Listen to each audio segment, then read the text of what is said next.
Hello, everyone. We wanted to make a quick announcement before the regularly scheduled show that after 100 episodes, we've decided to ask you for more. And by that, I mean we are starting a Patreon because that's kind of what you do after a while, right? So John and I are going to be doing even more recordings.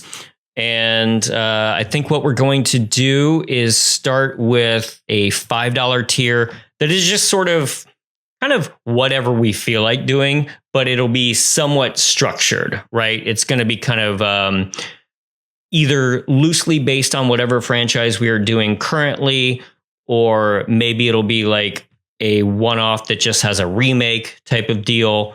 Or what was another couple of ideas, like Stephen King movies we're bandied about. And hey, if you join the Patreon, you might have a say in some of that. Yeah. You get to find out what you want to see. Yeah, there you go. We are not above that at all. Watch us go mad with power immediately. Yes. That's my favorite way to go mad with power. I don't let that shit build. Let it go. But no, like for instance, the first episode that we will be releasing on the Patreon is going to be our discussion of the first Omen, which I believe recorded back in May, and we just sort of didn't know what to do with. We did the Bone Boys, which is Kim Henkel's other feature that, or he wrote anyway, and it's kind of tangentially related to the Texas Chainsaw universe, if not just by his involvement. That content-wise, it's very similar. Cannibalistic underground secret Dwellers. people. Yeah. No chuds here, but no chuds. But yeah, not yet. We hope to do 1 to 2 episodes a month at the $5 tier. And then at the $8 tier, feel like this has been a long time coming. We talk about it all the time. We're finally just going to rewatch and talk about all of Twin Peaks. So I know that it did occur to me at one point. I was like, if we do about 2 of those a month, most people are going to burn through so much more Twin Peaks in a month than 2 episodes. But if you'd like to kind of watch along, or if you just sort of want to rewatch, man, if you've watched it for the first time, I'd love to hear from you as you're going through this. But we've recorded 3 or 4 episodes of that, and we're just going to keep going because, I don't know, it's one of my favorite things. I know it's one of John's favorite things, and we just sort of want to get it all out there. I know there's a lot of other Twin Peaks podcasts, but hey, this one has us. So yeah, this will be a good one. Yeah, though. This will be a good one. Yeah. So if you've ever been curious about Twin Peaks, man, sign up for our $8 level and watch along with us. You'll get the other stuff too, not just Twin Peaks. Oh, precisely. Yeah. See, the other thing is, I don't know how Patreon really works, so bear with us if there's any problems. I'll figure it all out eventually. But yeah, thanks so much to everybody who's listened to us for 100 episodes. We've been 100 episodes. Yeah, thank you so much. 2.5 years or so. And I'd really like to throw out the names of all of our guests that we've had. Some of these folks have been returning champions, but I just wanted to mention them out the top. In order of appearance, we've had Greg Begoni, Michael Holloway, Dan McCoy, Justin Weesey, Stuart Wellington, Becky Dark, David Weiner, Rob Campbell, Jolene Marie Richardson, Alex Boland, Patton Oswalt, Jordan Bloom, Kelly Wilsner, John Bolds, and Matt Ehrman. And we're hoping to find a few more people this year. It's always fun to have other perspectives on this show yapping along with us. So again, thanks so much to everybody out there who's listened to 100 episodes. And consider joining that Patreon. We're not going to make the hard sell very often either, because neither one of us are like that. But we'll occasionally remind you. Yeah, we'll just come to your house. It's fine. Yeah, and demand a check for $5. Paid to the order of John Myers. All right, let's get into the show.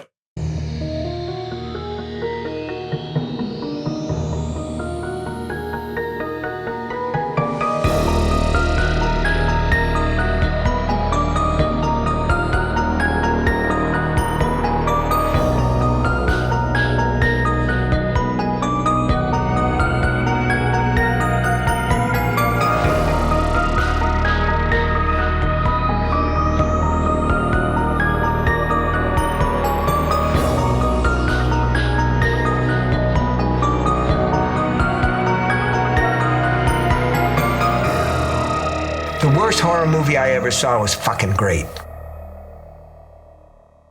Hello and welcome to This May Hurt a Bit. My name is James Strayer and this is John C. Myers. And we're a horror franchise podcast discussing each film in popular and not so popular franchises. And today we are wrapping up all of our talks on the entire Critters franchise. But first and most importantly, he is a returning champion, the co-host of the Flophouse podcast, and the breakout star of this year's film, Frankie Freako.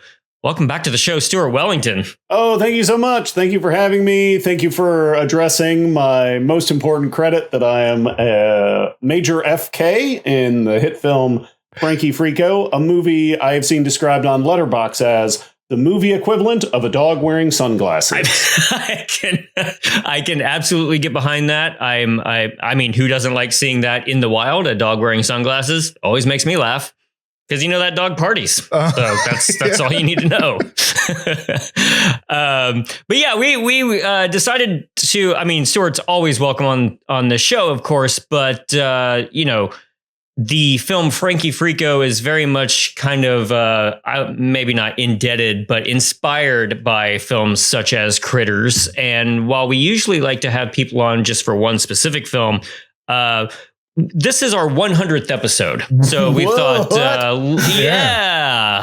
let's mark the milestone. Thank you. Much. Let's mark the milestone by having Stuart on to talk about all the Critters movies, as well as the fine film Frankie Freako that came out this year. Guys, I'm going to tell you, I had big dreams that I was going to watch every single Critters movie and catch up, but I got to say, that dream did not realize. You know what?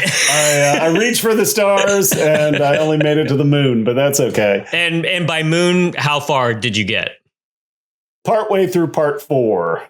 Just enough to realize that it features some pretty good actors in it. That is plenty far. That is, yeah. That's above. When and I was beyond, texting frankly. you about it and you said that you were going to try to watch all 5 of them, I was like, dude, sometimes I feel bad that people even have to watch one of these films to be on the show, and you were going to do 5. So already you've gone 4 times as far as most people do as guests.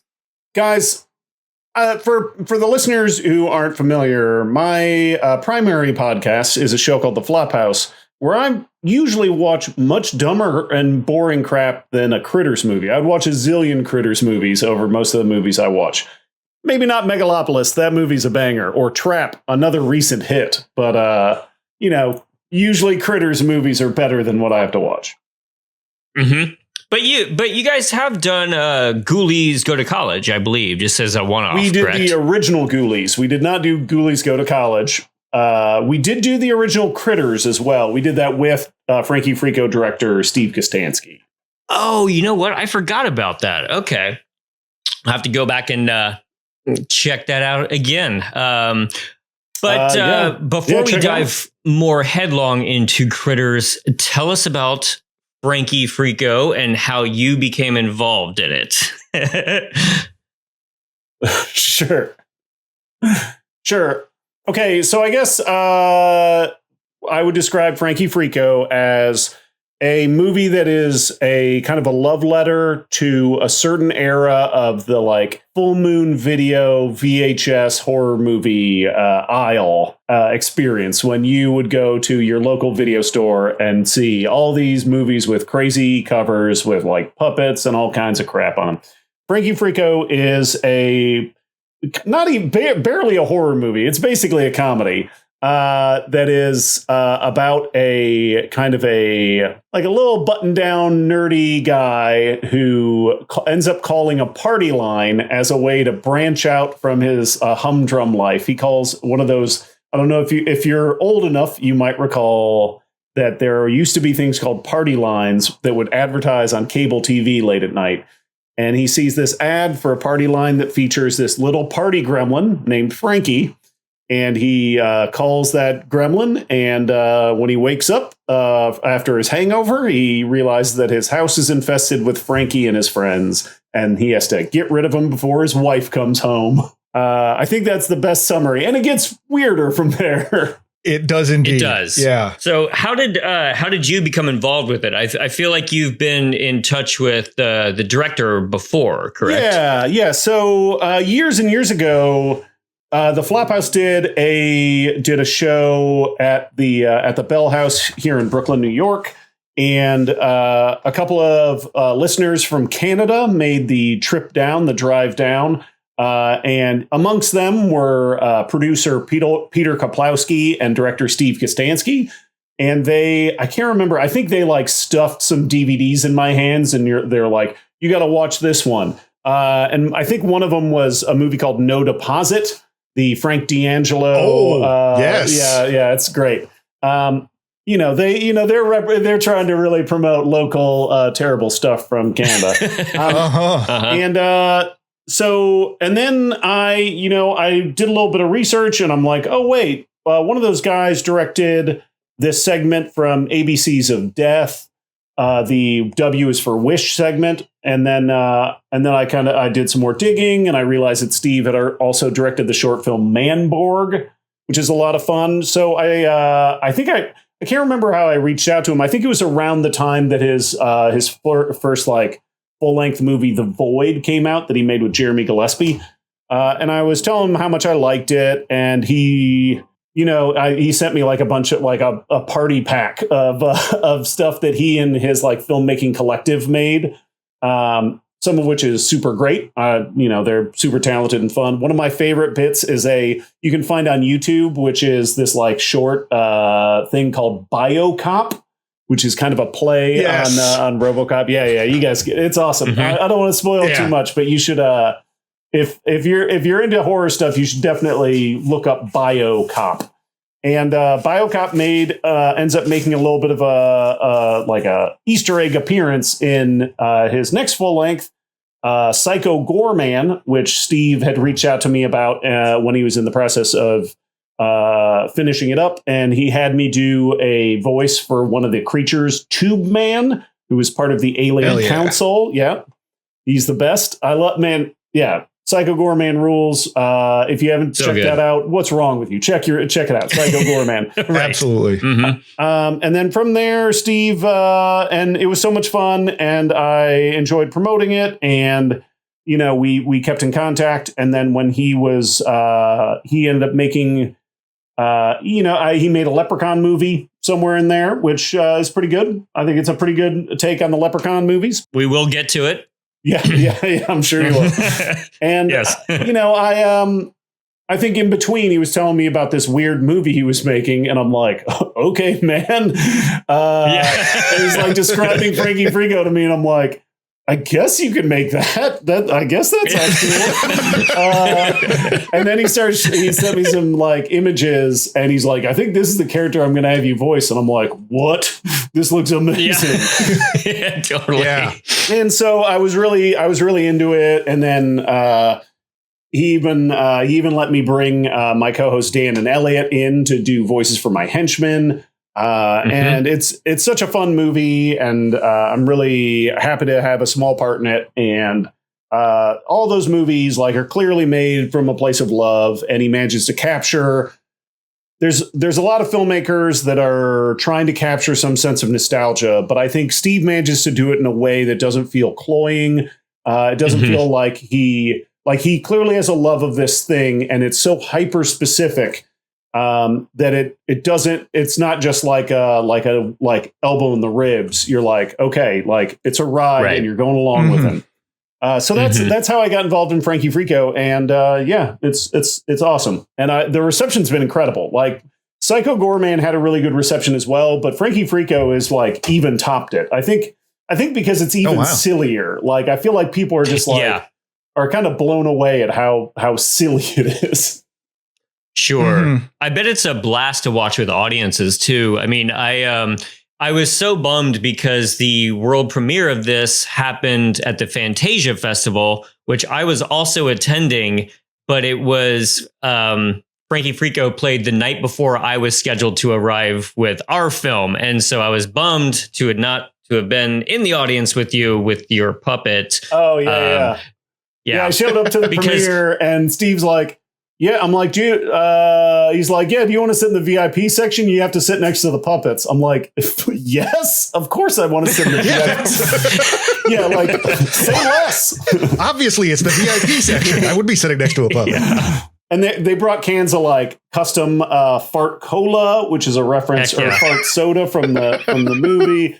And yeah, it was just it was great. And Steve was there, and Pierce Dirks, the DP who also worked on this year's In a Violent Nature, was there. I think those are okay. I think it's amazing that the same guy shot both, both movies. Wow, gosh, that's incredible. I mean, he nailed it. He nailed in Frankie Freako for sure. I would say he nailed, absolutely. Yeah, he's great. He also shot a behind the scenes featurette that I think is on the it's on the In a Violent Nature DVD combo like package. That's because In a Violent Nature, they shot an entire version of the movie that ended up getting scrapped because of like technical issues. And they ended up having to shoot a whole second, like the final film, using just the post-production budget. And he originally had been... Yeah. So he had originally come every bit of those details. He originally had come on. I think he originally came on the project just as a guy like helping out and shooting behind the scenes footage and kind of putting together this doc. And as things got worse, like, because it was a nightmare of a shoot as well, as it got worse and worse, I think he just like focused on the doc element of it. And then luckily, I mean, I guess they knew where they knew what they did wrong, so it got a little bit easier. And hopefully, I'm assuming part 2 that's on the way will not have the same issues. I would hope. What? Yeah, that's amazing. Yeah, definitely one of my favorites of the year. Yeah, that one. And so to find out it's also behind Frankie Freako as well is awesome. And Steve Kostanski was also the director of Frankie Freako, was also the VFX lead on In a Violent Nature. So things like that yoga kill that everyone loves, that was part of Steve. And if you were to ask him, he would still say that the original Johnny makeup that they did for the version that got scrapped was even better than the one in the final film. But I mean, I'm sure that's always, that's always going to be the case. Yeah. One of the things that I loved most about Frankie Freako, completely the opposite of Violent Nature, is that I don't want to call this a kids movie, but this could almost be, if you've got little ones, you could probably watch this with them as like a gateway, like kind of fun horror Gremlins-y type of movie. There's like a little bit of sexual innuendo that you would have seen in 80s movies for sure. Yeah, but it is the amount of sexual innuendo that he is comfortable. Like, it's so fun to watch him, like, he's making his movie and he's clearly making some kind of a reference to like De Palma. And like, but as soon as he like takes it to a certain point, he's clearly like, okay, I don't want to do this anymore. Right. So just when you're going to start to feel awkward watching that with your kid, he has also felt awkward filming it and shuts it down. Is even more than introducing your kids to this, what you should do is you should find a way to have your kids stumble upon it without you around at all. Because that's a good idea. This movie feels like the trailer you would see before a different movie. Yeah. And you're like, you'd see this trailer and you're like, what the hell is this? Yes. Like, where did this come from? Yeah, it's not particularly gory or violent. And I say that in like a good way. Like it has its own style that doesn't rely on. Now, would I like to see a version of this with over the top kills? Sure. Of course I would. But I kind of admire the fact that they held back on that in a lot of ways. And it just is kept to this kind of like, these freakos don't want to kill anybody. They just want to party. That's my party. There's certain elements that I can't quite put my finger on that just appeal to my brain in this, where it's just like, what is just partying with the freakos? Well, what do? They sit around, they play cards, they listen to music, they party. Like, that's just, they drink cola. Yeah, that's it. But it just kind of reminds like cola. Yeah. Fart cola. Even at my age now, I'll text my friends who live like in my neighborhood or something. And it's always like, hey, you want to party tonight? And it's us literally just sitting on a porch having like 1 or 2 beers. But that's partying to us. It's just what we call it, you know? But sounds like you need a visit from Frankie Freako. Maybe I do. Yeah. You're gonna call the line. One of the things I love is like they also his music collaborators, the band Blitz Berlin, who have collaborated with him on his other stuff. Like Steve, I think literally just called them up and was like, hey, so I need a song about partying. And like the next day, there's I think they got delivered. What is it? There's like P is for party, or what's this, a party? Right. So good. But on the heels of that, I also kind of love that there's the choice to not make them like drink beer or do drugs or anything like that. They're just drinking fart cola. And, you know, when I was watching it, I was drinking a fartini that I happened to make. Sure. But how long were you sitting on that joke, Jim? Oh, I texted it to you.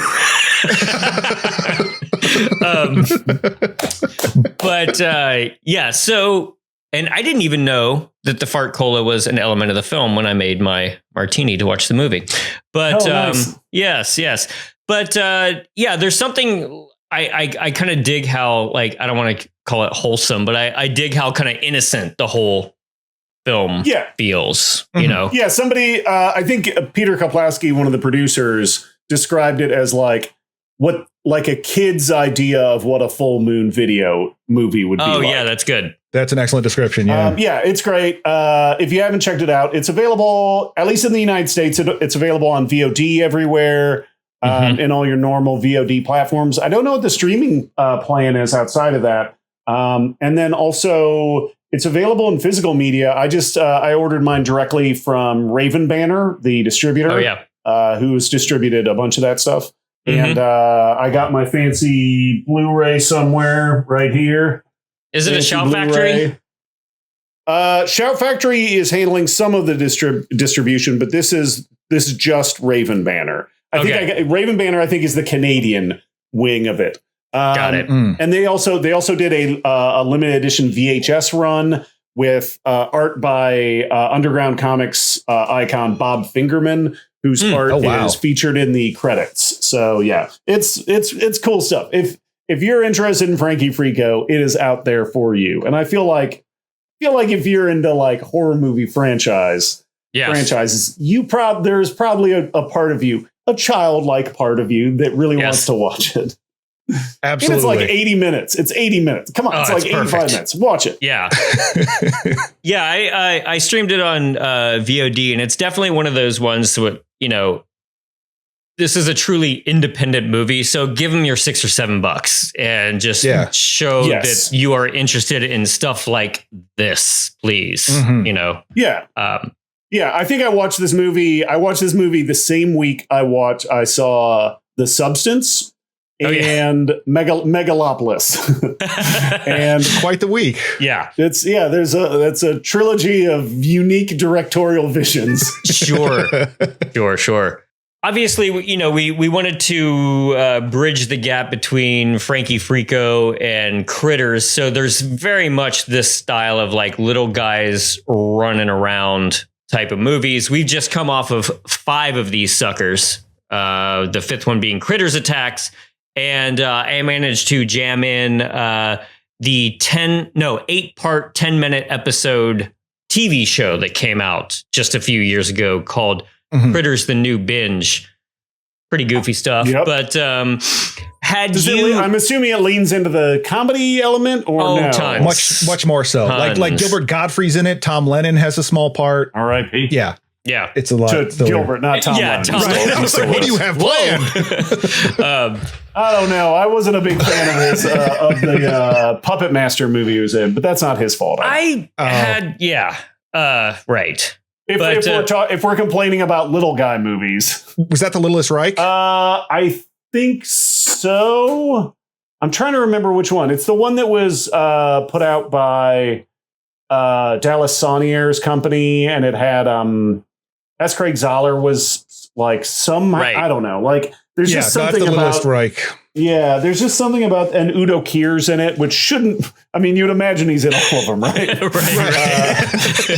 But I feel like that's the thing about like a little guy movie is that like you want to be able to like cheer for the little guys as well, and I feel like that's something the Critters movies basically understand. Whereas that one specific Puppet Master movie, all the other Puppet Master movies, the puppets were created by Andre Toulon to fight the Nazis. Yes. And also also monsters, but you're kind of rooting for them, and they're often like killing bad people. But in that one, they're like the puppets are like evil Nazis, and they're just like killing people that fit within the, like, you know, the undesirables of that program.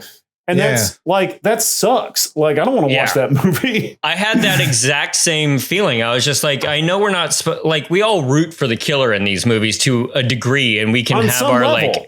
On some level, but I did not feel comfortable rooting for like little Nazi puppets. That not okay. And also like that whole, I feel like that specific company, who I think is now, they may be defunct now, I don't even know, but like, all that, those movies and like the S. Craig Zahler movies all have this like slightly conservative right wing bent to them. That I think like this movie didn't help. Like it didn't dissuade people's concerns. I was like dragged across concretes and bone tomahawk and shit.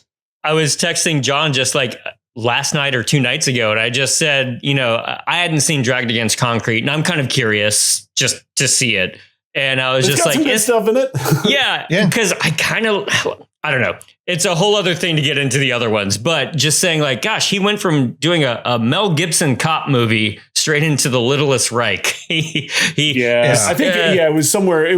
It's murky in there, but there's. I mean, I'm sure Mel Gibson would have no problem being in a movie about the Littlest Reich. Yes, exactly. Like, can I be Toulon this time? Yeah. Do you mind if I do some rewrites to your script? Right. I have some ideas.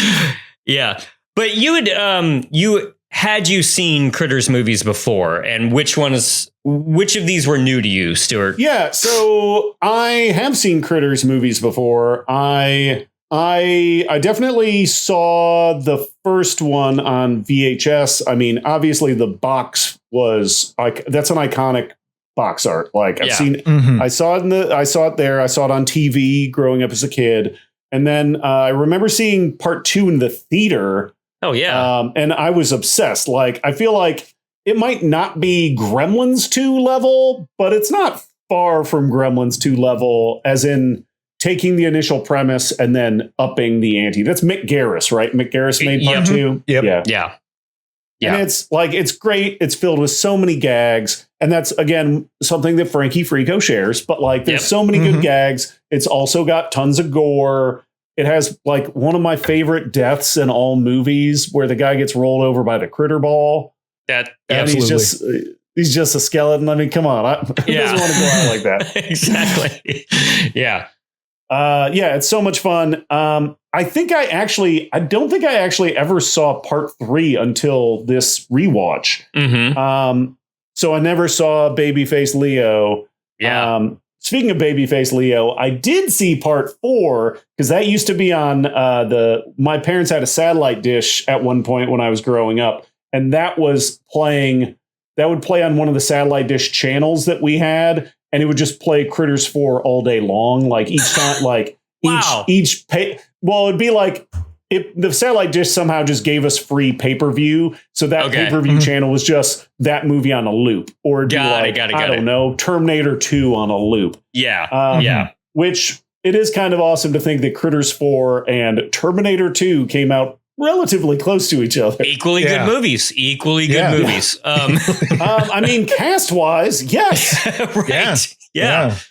If you come this far and you want to watch Critters Attack, go for it, just to do the whole sequence. But that 5th one you could probably kind of skip. Can you give me the elevator pitch? Where do we go from part 4 to Critters Attack? It's completely unrelated. It seems more like a reboot of the whole thing, because in this one, a woman is babysitting some kids with her younger brother. Critters have crash landed into Earth, but there's a queen critter who's basically Gizmo, because she's white, and they find her and they have to protect her from the evil other critters. Oh, so she's kind of like Fizzgig from Labyrinth? Yeah. Oh, right. Yeah. Absolutely. And then Dee Wallace shows back up. Oh, cool. Yeah. And she's like in it for 5 seconds. It's not. But they're trying to do that whole legacy horror sequel heroine thing, like the bring back.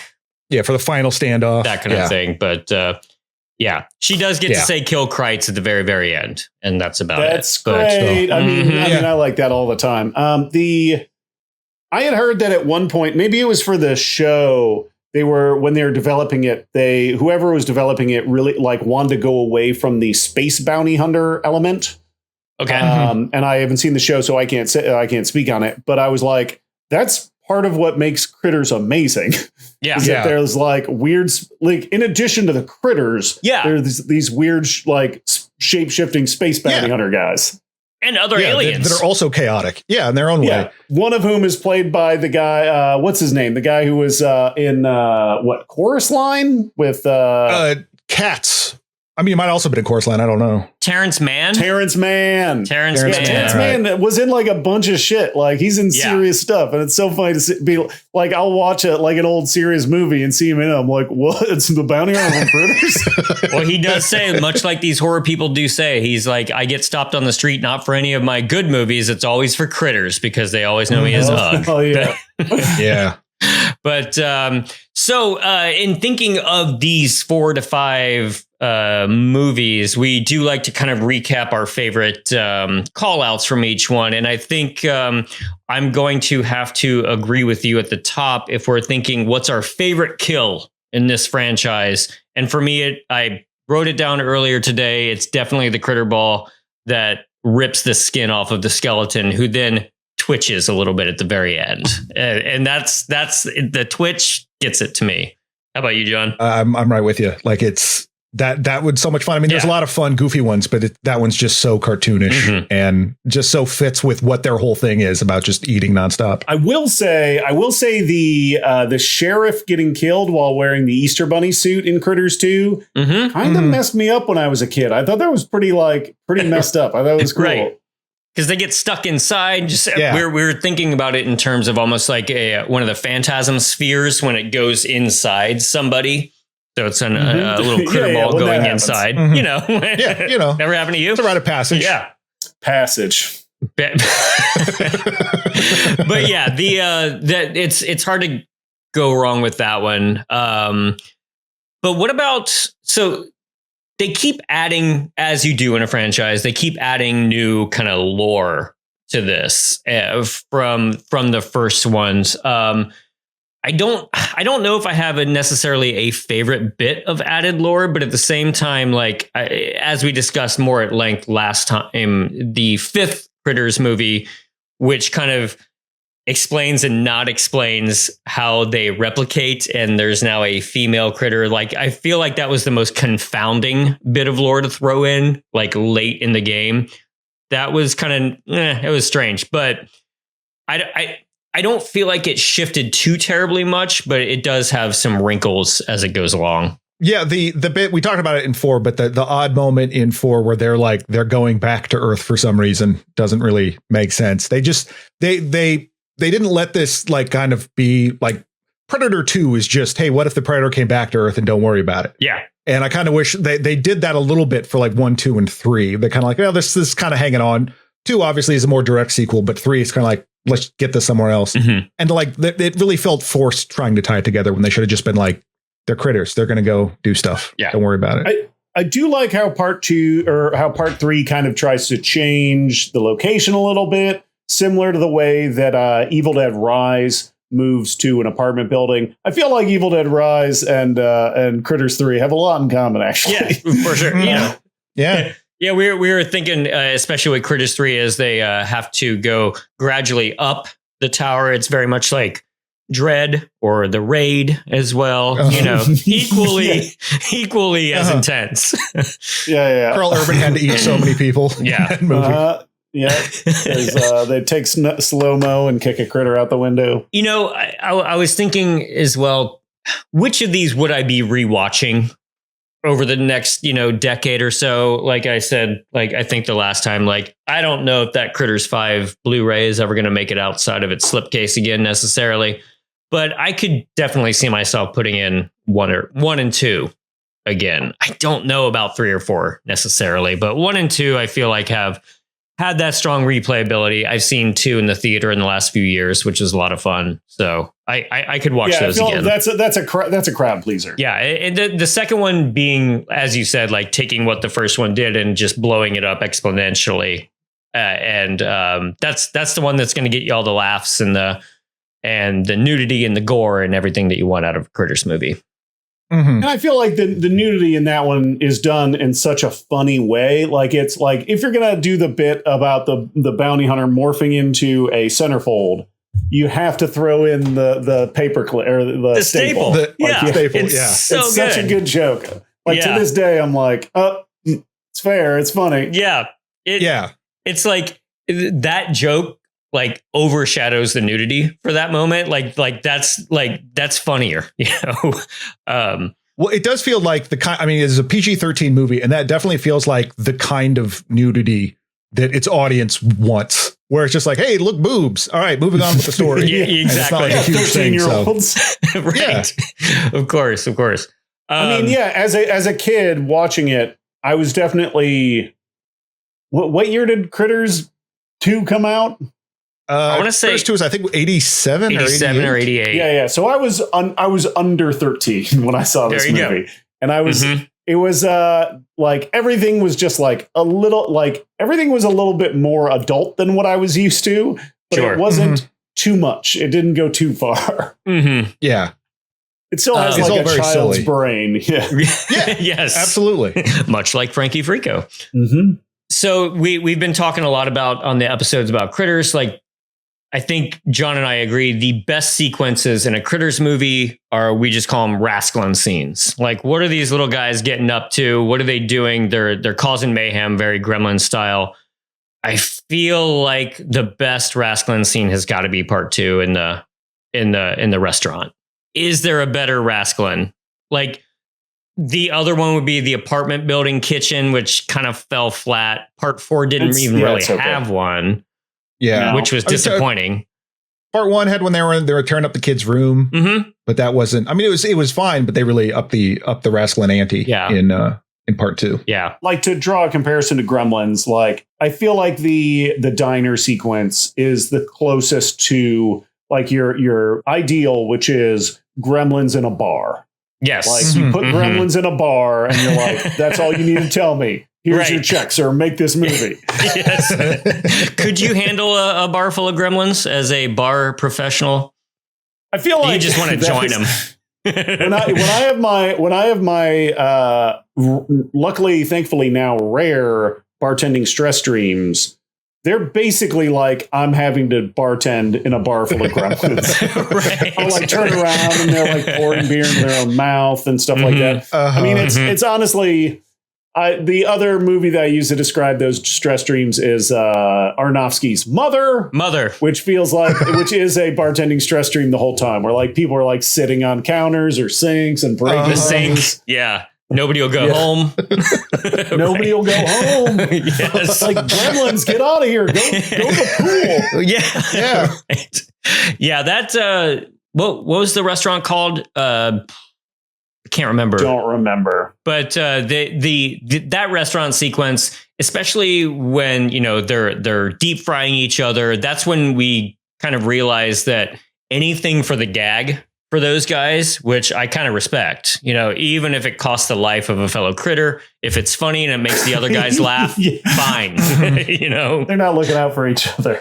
No. I thought you were talking about the restaurant bar in Gremlins. It's the Hungry Heifer. Oh, the Hungry Heifer. It is Hungry Heifer. That's correct. Yeah. And it's got the song and everything. Yeah. But sure. And of course that one has the famous hair getting shot off and he turns around and says bitchin'. So that's... It's amazing, yeah. That's anytime the critters get to swear and stuff, I'm like, perfect. They're like exactly what a kid wants. I do like how they kept reusing that bald critter. He shows up again in 4, and then he's in the web series as a like a general. Yep. He's the whole plot of the web series is that they have to go. They're going to Earth to find someone and or to find one of their missing comrades, and no eating. Yeah, which I like that it just makes it seem like it's a problem they all struggle with, and they're trying to like Nobody's allowed to eat. That's their mission on Earth. Yeah. I will say briefly, since the two of you have not enjoyed the entirety of the series yet, I looked it up a little bit, and a lot of people were shitting on it online constantly. I mean, imagine that, shitting on something online. But I'm just saying, like, a lot of people didn't seem to like it, and I gotta say, maybe just because my expectations were in the basement for it, and it just has a kind of humor I can get behind. I think it's kind of worth watching. Again, keep the expectations low. Yeah, but they're 10-minute chunks, and there's 8 of them. So you can just kind of breeze through them. 80 minutes. That's not even a full movie. Exactly. How does one watch this? Do they watch it on YouTube? Is it all uploaded onto TikTok yet?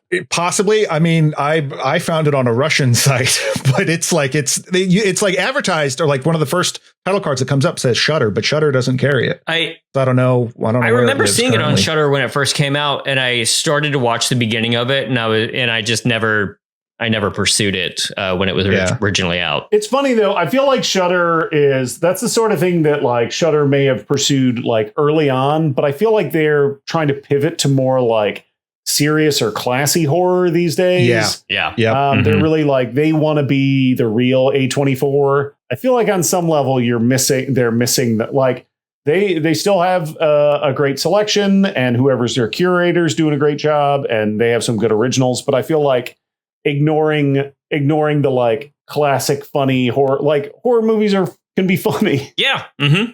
They don't know. Yeah. And I think that web series is truer to the first 2 Critters than definitely 4 and 5. Mm-hmm. Yeah. So, and somewhat 3, but yeah, just like that kind of just silly and stupid jokes. Yeah. That's absolutely in line with that. I mean, they streamed In a Violent Nature, correct? Like they picked that one up. I think they paid for it. Like it's more than streaming. I think they produced it. Right. Okay. Man. Yeah. So I would imagine that Freako might end up on Shudder. Oh yeah. I mean, Psycho Goreman was on Shudder, and I can only assume it was a huge hit because it's a blast and it's cool. Yeah. Yeah. There's your double feature for the weekend if you can pull that off. Psycho Goreman and Frankie Freako. Oh yeah. Yeah. Order some fucking pizza and get some fart colas. Yeah. The first time the fart cola can was on screen, I unfortunately did watch this by myself. I wish I would have watched this with an audience, but man, that got me. Again, that kind of humor. I can go for it for sure. You gotta watch it. You should watch it projected on the wall of a bar while everybody's partying. Yeah. Yes. Well, where would someone go to do that? If only there was a bar. Interesting way for you. Yeah, if there was an interesting way for you to plug my businesses, Jim. Exactly. Right. Well, I currently own 2 bars in Brooklyn and am the caretaker of a 3rd bar in Brooklyn, and those are Hinterlands Bar, Minnie's Bar, and Commonwealth Bar. And there's any day of the week, there's a chance you will see Frankie Freako projected against a wall, or you'll find me there. Right. Same deal. Yeah. Yeah. But I guess, I mean, I don't know. What more is there to say about 5 Critters films that we haven't already covered?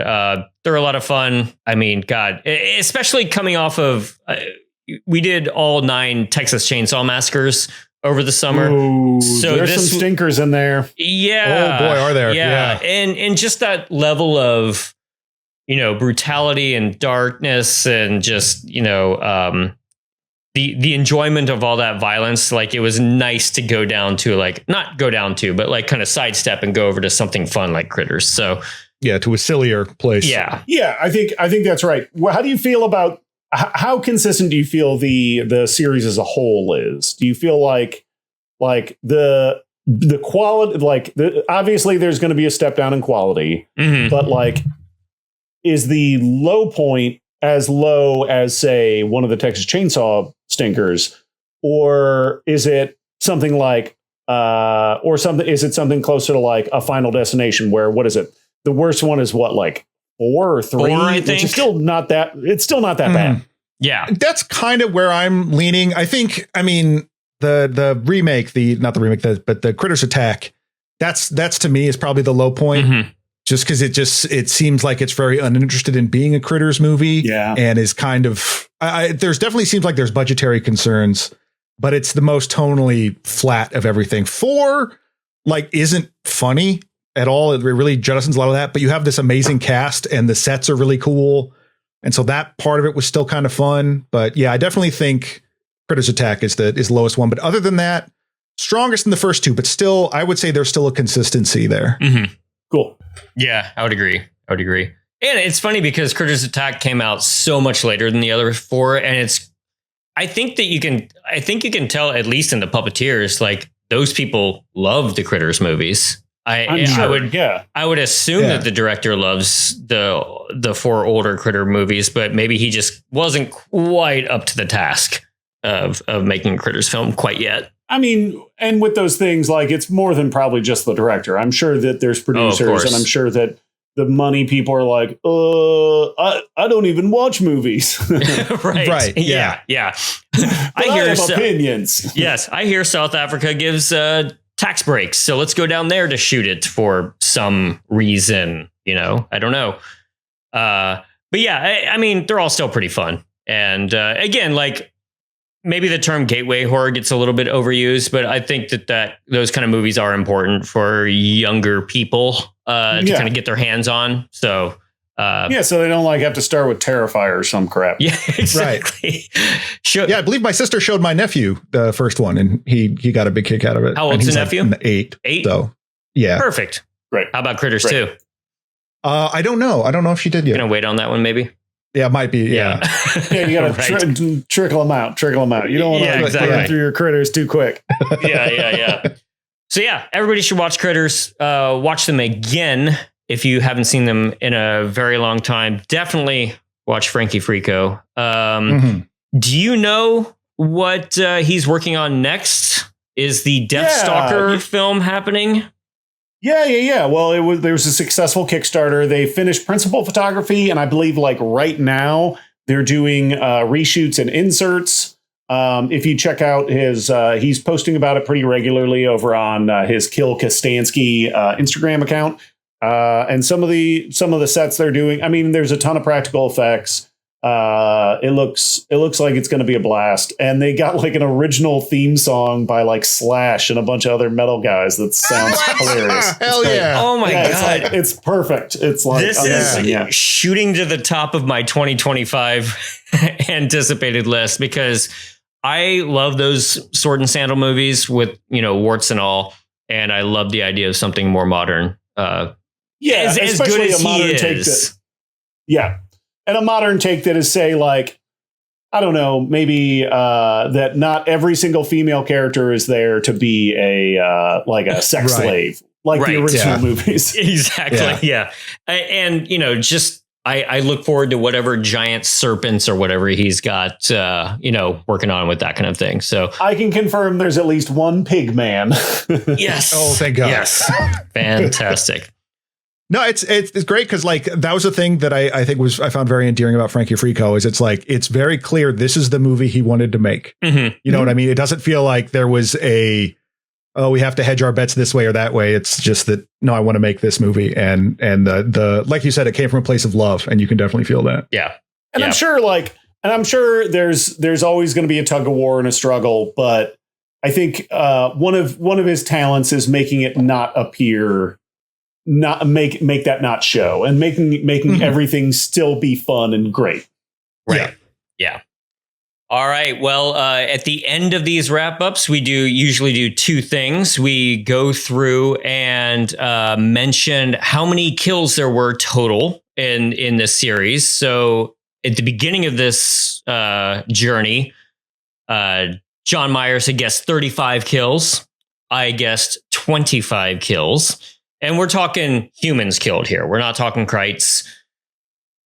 In the end, 38 deaths in the Critters series. So you got the closest with 35. Now, something to remember. The first 4 films had a total of 16 kills. And Critters Attack, 22.